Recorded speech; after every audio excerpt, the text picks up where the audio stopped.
Hello everyone, my name is Kathan and today we will be discussing the problem nested ranges check from the sorting and searching problems of the CSES problem set.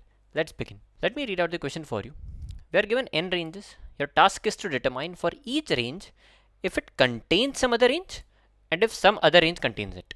So the containment relation they have defined here, range AB contains range CD if A is less than equals to C and D is less than equal to B. In other words, if you have a range AB, some other range will be contained in it if it is like exactly equal to it or maybe some part of it inside it. So the containment is actually edge inclusive. That's what this means, right?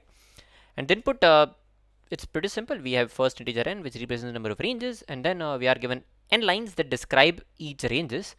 Each line has two integers x and y, x representing the start of the range and y representing the end of the range, right? And you may assume that no range appears more than once in the input. For example, that this xy pair is unique. For example, if you have a range 5 to 7, 5 to 7 will not occur again in our ranges set. Fine. In the output, we have to print two lines. Okay. In the first line, we have to give information about whether the ith range contains some other range or not. And in the second line, we have to give information about if some other range contains this given range. Okay. So let me tell you again. So the first line, what you'll do is there will be, you can say, you have to print n characters, either be the 0, 1 or 0, and the ith value will be 1 if ith range contains some other range in it, right? So that's what it says. First line describes for each range in the input order if it contains some other range in it. So print 1 for it, but if ith range doesn't contain some other range in it, then print 0. And the second line again is, you can say, a binary string where the ith value will represent if some other range contains the range or not, right? So that describes each range in the input order if some other range contains in it, right? So this range is contained in some other range. So print 1 if it is contained in some other range, or 0 if it isn't, right? So don't worry, we will understand this how this output is working. It's actually very simple. It's just the wording might look a bit difficult, but I'll come back to this. The constraint are pretty modest. N is as high as 10 power 5, and the range bounds, that is start and end, are in range 1 to 10 power 9, and x is less than y. Okay, so range doesn't start and end at the same point. That is important. And here input example test case is given. I'll discuss this on iPad, but I guess the question is clear. We are given some ranges and we have to determine and we have to give the information about whether this range is part of some other range or this range contains some other range. That's what you have to do. First things first, let's talk about constraints here.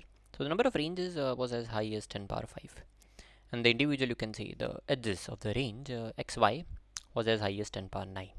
Okay, and it was actually positive also. The start and end point were in range 1 to 10 power 9. So in which way, this 10 power 5 says that if you try to do order of n square solution, it's going to consume you 10 power 5 to 10 power 5, 10 power 8, like 10 power 10 operations. But you cannot do more than 10 power 8 operations in 1 second time limit. So n square is out of the picture. It means you'll have to try something n log n or something better than that, right? So let's go on to understand example test case so we can get a better idea what the question is asking us. Now throughout the examples, what you can assume is like the discussion as well in the video, you can assume that there is an imaginary number line going from minus infinitive to plus infinitive across the board. Because what I'm going to do is I'm going to represent the ranges like this, right? So I'm going to represent the ranges like this lines in the number line. So just get an idea, like this guy's starting is before this guy's starting, this guy's end is before this guy's end, right? So that's that's just a little thing. Now the example was n was 4. We were given 4 ranges. So those 4 ranges were first was 1 6, right? First range was 1 6. Yeah. Okay. So numbering is important because the final output has to follow the input order. So maybe I can write it like this. So this was the first range. The second range was actually 2 4. So 2 4 means something like this, 2 4, and this was the second range. The third range was 4 to 8. So 4 to 8. So that was the third range, and the last range was actually 3 to 6. So somewhere here, and till this part. So maybe I can write a little bit below, 3 to 6. Okay. Now in the output, what you have to do is the output will contain 2 lines. Okay, 2 lines, and the first line we will actually have this, let's call this array A, and the second line will have this array B. Now how this array A and B works is this A of I A of I will be 1 if I will be 1 if ith range contains some other range, right? Some other range in it, right? In the second line of input, where let's call this as array P. What this will do is this works like this: Bi is 1 if ith range is part of some other range, is contained in some other range, right? Ith range is contained in some other range, but if it is not true, here it will be 0. If it is not, it will be 0, right? So it goes without saying that both of these will have size n equal to number of ranges. The first guy, in the first line, the ith value will be 1 if ith range contains some other range, otherwise 0. And this second, in the second line, ith value will be 1 if ith range is contained in some other range, otherwise 0. Fine. So let's see how will the output look here. Now let's talk about the first line of input. So here for the first line of input, first you will check, does this range contain some other range? Does this range 1 to 6, like a of 1 will be 1 if the first range contains some other range in it. Let's see, is there any other range included in it? Indeed it is, right? So there is a range 2 4 included in range 1 to 6, so definitely you'll have to print 1, right? So this 1 represents that the first range contains some other range in it. So more precisely, this 2 4 and this 3 6 is also contained in it, right? Let's go ahead. Now a of 2 will be 1 if this 2 4 contains some other range in it. So does it contain some other range in it? I don't see some other range part of this 2 4, so you'll print 0, right? Similarly, now for this third, so a3 will be 1 if this range contains some other range in it. So I don't see some other range part of it, so it will be 0, right? And last guy, a4 will be 1 if this guy contains some other range in it, but I don't see that happening either, right? So this will be 0, right? So 1 0 0 0, right? Now this 1 represents this range contains some other range in it. Fine. Let's move to the other line. So now you have to print this array B. So bi will be 1 if this range is part of some other range, right? So is 1 6 part of some other range? It doesn't look like it, so we'll print 0. Then is 2 4 part of some other range? Indeed it is, so it will be 1. Then is 4 8 part of some other range? No, it isn't, so it will be 0. And then now is 3 6 part of some other range? Yes it is, so that's why it will be 1, right? So that's how this look. So this actually represents like information about whether this range contains some other range. The second line will represent information about whether this range is contained in some other range. The important thing is the order should be followed, right? So this should, like, this value should correspond to the third range only. This value should correspond to the second range only. So that is important. Fine. So with that clear, let's move on to discuss the approach for this question. So how do you approach this question then? There's a lot going on, right? Containment checks whether some range is part of another range or it contains some other range. You also have to maintain the input order. Well, the input order is not much of a problem. We can always store an index with each of the ranges. But maybe to make the input look more amenable, what I can do is maybe I can think about sorting it somehow, right? But how am I gonna sort it? I don't know. Maybe let's start by looking at the ranges sorted by their start times, if we can get some idea. So if ranges are sorted by their start time, the first range can be here. So it doesn't really matter what its index is. I can store it. Okay. The first range can be this. Then the another range maybe like this. Then another range can be like this, or there can be some other range. So this is by, you can, I'm sorting it by the start time. Okay. So if I want to write it, we're sorting it by start time in increasing order. Right, increasing order or non-decreasing order. In other words, ascending order, I am sorting them. Okay, so I don't know about n times, but for now I am processing them, or maybe thinking at least to process them in sorted by starting times. So this is how it will look, right? Now, when I'm, let's say, processing a range here, I know for the fact that all the ranges before it will have start times less than it, right? So if I'm at this guy, right, so maybe I'm trying to calculate the answer step by step. So when I'm at this guy, I know for the fact that all of these start times are less than the current start time, right? So for brevity, let's just for now say all the start times are distinct. Okay, we'll deal the case where start times can be equal. But for now, if start times are distinct, this is how the ranges will be sorted, right? So first this guy, then this guy, because this is the increasing order of start time. So n times can be anything. So I'm not right now concerned with how am I gonna sort based on n times. But yeah, since all the start times are distinct, this is how it can look. So when I'm at a given range, I know for the fact that all the guys before it have start times less than the current start, right? So if I call this as current, the remaining guys before it has the start time less than it. Fine. Now, you can clearly see one thing here. If this range has to be part of some other range, it has to be one of these guys only. Why? Because all the guys after it will have start times greater than it, right? So this range cannot be part of any of the range afterwards. Why? Because all the ranges after it will start a bit late than the current guy, right? So if this range has to be contained in some range, it has to be one of these ranges. Why? Because these start times are actually less than the current start time. So that one observation is important. What else? So, but how can you be sure that this range will be contained in some other range? There has to be at least one range here. There has to be at least one range here whose end time is actually greater than equals to current end time, right? So if this is the start time and this is the end time, you know for the fact that all these guys have start times less than it, so left bound is not an issue. But if this range has to be contained in some other range, there has to be at least one guy here whose end time has to be greater than equals to current. So for example, this guy's end time is less, fine, but this guy's end time is you can say greater than equals to current. So now this range is actually part of this. So if I want to more concretize it, is contained of I will be 1 if there is at least one, you can say if there is at least one guy here whose end time is greater than equals to current end time.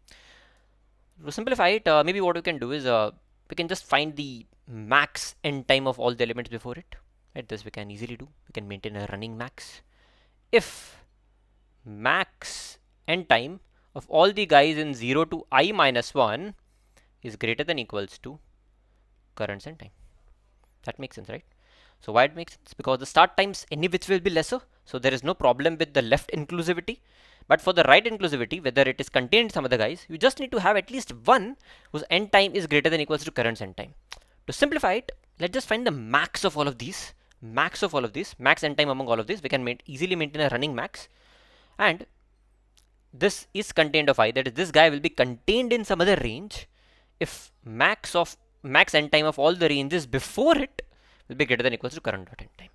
And why aren't we considering the ranges afterwards? Because their start times any which will be greater than the current start time. So this makes sense, right? But we discussed here a case where start times were distinct. But what happens if start times can be same? Now if starting points can be same, or starting points or time, like both are same in this context, we'll have to think a bit more now, right? We have got a rough idea that if we sort it by the starting points, there is a way to find whether this range is contained in some other range or not, right? And importantly, this I here, guys, represents the original index of the current range, right? So during sorting, we can store that. So yeah, maybe let's try to build on this idea.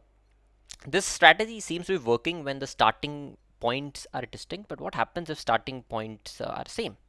Then we'll have to make a decision on how are we going to sort it based on the end time, right? So we are still, you can say, very positive on the fact that we will sort in increasing order by start time. Why?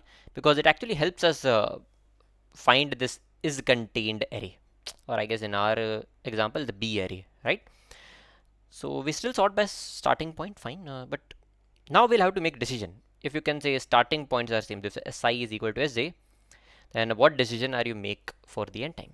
So you only have two decisions, right? So you either sort it by, like for n times, you either sort it by ascending order, or you sort it by descending order. So if I want to show an example here, if you sort by n time in ascending order when start times are the same, this is how it will look, right? So we will have intervals like this or ranges like this, and if you decide to sort for same starting points the n times in descending order, this is how it will look. So it will be a bit reverse of it, right? So like this. So all the starting points are same here, right? You can see here, guys. Okay. So which one of this actually makes sense? So remember, if we sort it by starting point, we have a way to find this is contained relationship, whether this current range is part of some other range or not. Why? Because whenever we are about to process a current range, we know for the fact that all the guys before it are less than equal. The starting point of all the guys before it are less than equal to. So left inclusivity is not a problem. But for the right, what you have to do is you have to just make sure that there is at least one guy before it whose end time is greater than equals to current's end time. Right? Now you can clearly see that strategy, that is to check if there is at least one guy before it whose end time is greater than equals to current's end time, or you can say other words, finding the max of all the guys before it is gonna fail here. Why? For example, when you are here, you know for the fact that you don't need to worry about the start times, the left inclusivity, like the starting times here are anyway less than equals to. Now, if you find the max of all the n times here, it will be actually just this. It will be just this. So it will say that this range cannot be part of some other range, but it's not true. This range is actually part of this range, right? So you're better off sorting it in descending order by n time when start times are same. Why? I'll show you. See, whenever you are at a given range, whenever you give a range, you know for the fact that all the guys before it will have start time, will have start times less than equals to current start. So left inclusivity is not a problem. But for right, you will ensure that if there is an end time who is greater than equals to current's end time, you'll pick it. And you are able to ensure that only because the end times are sorted in descending order when start times are same. But if you sort them by ascending order when start times are same, you will actually miss a range with the same starting point to this, but end time greater than. Right? So here you will miss this guy. But if you do the reverse, that when start times are same, you sort it by descending order than end time, you will never miss these ranges. Right? So we have, I guess, found a way to find this is contained relationship. The strategy is pretty simple. What do we have to do? Let me formalize it. We sort ascending order by start time. So we sort the ranges in ascending order by start time. But if the start times are same, for example, if same start times are there, if same Si equal to Sj, we sort by n time in descending order. And why descending order? Because we don't want to miss if there is a guy with end greater than equal to the current guy, right? And then what you can do is we can simply process all the ranges from I equals to 1 till n equals 1 till L. What you can do is we can also maintain the running max, like we can maintain a running max from 0 to I minus 1, right? So that we can do it. So initially you can initialize the max to what? Negative infinitive, right? We can maintain a running max here, and what you can do is you can check if the current end is greater than current end is less than equals to the max. What is this max? This max is actually running max of n time from 0 to I minus 1, right? If this is the case, yes, is contained of I dash. What is I dash? I dash is actually the original index, right? So once you have sorted it, the indices can be jumbled, but you can always store the original indices. Is contained of I will equal to 1, right? And then maybe you can update the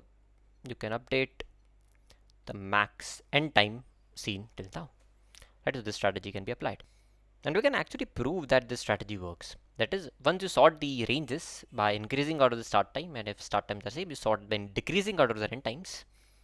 Whenever you are processing a current range, the only candidates of which this range can be contained are before it. Why? Because all the guys before it have start time less than equals to it. That is fine. But even if the start times are same, the end times will be greater, because you know that no two ranges can be exactly same, right?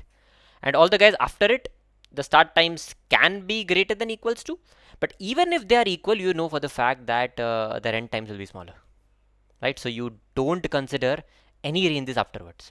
I'll repeat myself again.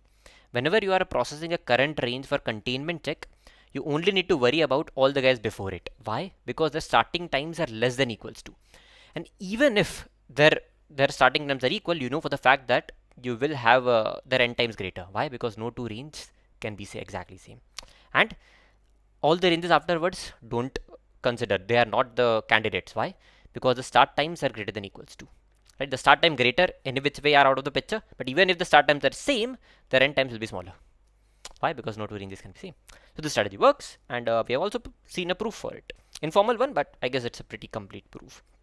And so we have solved one sub problem here, right? So we can easily figure out whether some range is contained in some other range or not. That is, we will just sort the array by increasing order of start time and decreasing order of the runtime and just do the processing. Now, if we have done this, I guess the first part is also pretty easy. As a matter of fact, how about you just pause the video right now and think about, can you solve this thing now? Can you check easily if this range contains some other range or not? So pause the video right now and give it a thought. If not, let's proceed. So what did we actually do to find this is contained? We actually sorted all the ranges in ascending order of their start times, and if the start times were same, we sort them in decreasing order of their end time, right? So maybe let's just see using this idea only if we can find the case where if this, you can say, has some, or you can say contains some of I, right? Contains some, right? If this range contains some other range, if we can figure this out, maybe let me write a bit here. It might be blocking the screen. Yeah, let's look at this ranges sorted in ascending order by start time, and if the start time is the same, sorted in descending order of the end time. All right. If you try to process it from the end, effectively now what you are doing, whenever you are at, let's say here, whenever let's say you are here, you know for the fact that all the guys afterwards will have end times, you can say start times greater than it, right? Greater than equals to it, right? So all the guys here, or maybe let me write this guy here. So whenever you are at a current guy, you know for the fact that all the guys afterwards have start time greater than equals to current start. In other words, these guys are the right candidates, or you can say correct candidates, who can be contained in this current range, right? But all the guys afterwards, like if you, so now I'm actually processing the array in reverse manner, right? This array that I just sorted. So all the guys afterwards are no use to me. Why? Because firstly, their start times are smaller than equals to current start, right? So all of these guys here, their start time is smaller than equals to current start, and even if it is equal to, the end time will be greater, right? Because if we sorted it by descending on the end time, if they had same start times, the end times will be greater. So if you are actually checking whether this range contains some other range or not, you don't need to worry about the end times which are greater, right? So I'll repeat myself again. If you try to process the same array that we found in the reverse manner, whenever you are at a current range, you know for the fact all the guys afterwards have start time greater than equals to current start. Even if they have same start time, you know for the fact that end time will be smaller, right? Why? Because no two ranges can be same. So this gives an idea that if, you can say, contains some of I, that is if this range contains some other range, will be 1 if there is at least one guy here whose end time is less than equals to current's end time. If min of end time in what I plus 1 so on till n is, at least there is one guy whose end time is smaller than equals to end time is smaller than equals to current send time, right? Makes sense, right? Because you are actually, after you know for the fact that you are processing in reverse order, you can say decreasing order of their start time. So left inclusivity is not a problem, right? All of these guys have starting times greater than it, so this is not a problem. You only have to check about the right inclusivity, and to that you just have to check if the minimum, if there is at least, you can say the minimum of all the end times afterwards is less than equals to current end time. If there is at least one range here whose end time is less than my end time, then my job is done. So to do that, I'll just very well take the minimum, right? And this also handles the case where we have ranges with same start time. Why? Because if we have a range here with the same start time afterwards, I know for the fact that its end time will be smaller, right? So this directly follows from the previous explanation, so I'm not gonna dig too deep into it, dig too deep into it. And yeah, I mean, you can implement it that way. So we can just process the array in reverse order, and instead of max, we can maintain a minimum of n times till now, and update the has contained of I dash, right? So that's about it. Like, I hope you have understood the explanation till now. If you did, please comment understood in the comment section of the video, and let's discuss the time and space complexity then. Now, first things first, you have to sort the array, right, in increasing order of start times and decreasing order of end time. So this doesn't consume more than n log n, right? We just do a simple sorting. Then what is this? This is simply linear traversal, right? This is simply a linear traversal. So, and in each of this, you can say like in this linear traversal, you just do some sort of a constant work. So this is just the order of n, right? So for calculating the first sub problem, you do order of n work, and for calculating the second sub problem also, you are going to do the order of n work, right? Just instead of max, you will have minimum, right? So that's about it. So total time complexity turns out to be what? Order of n log n for sorting, right? That time complexity will dominate. Space complexity, like if you consider the space required to store this is contained of I, or contains sum of I, then yeah, order of n space will be required. Otherwise, yeah, so you can say order of n space is required here, right? You might be storing original indices as well, right? So all in all, you can say asymptotically we will use order of n space. So I mean, that's about time and space complexity. Let's move to the coding part. All right, let's look at the code. Just a little disclaimer, like here I have deliberately used lot of comments and used meaningful variable names, but please don't do that when you are on time crunch in a competitive programming contest.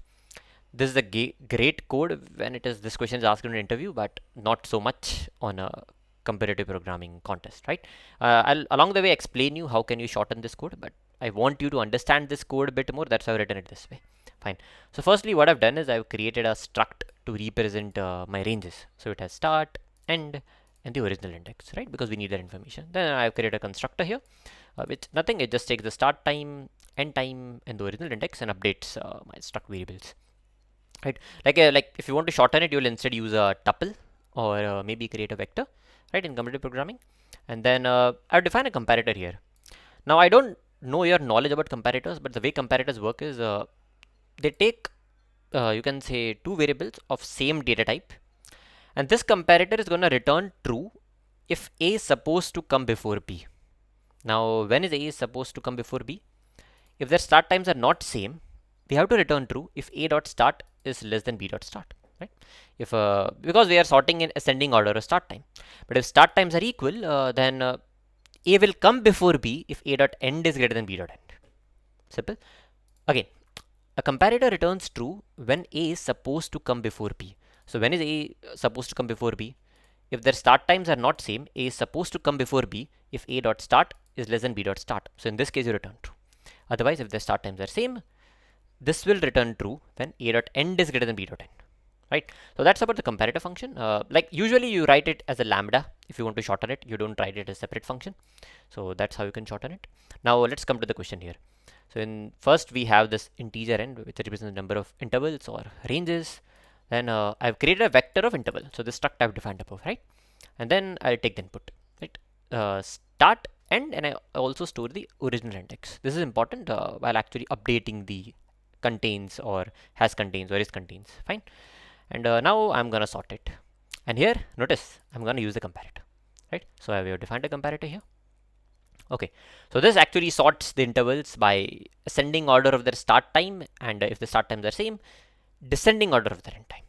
Now we have defined that two result arrays is contained by another, that is if this range is part of some another range, or contains another, that is does this interval or range contain some another.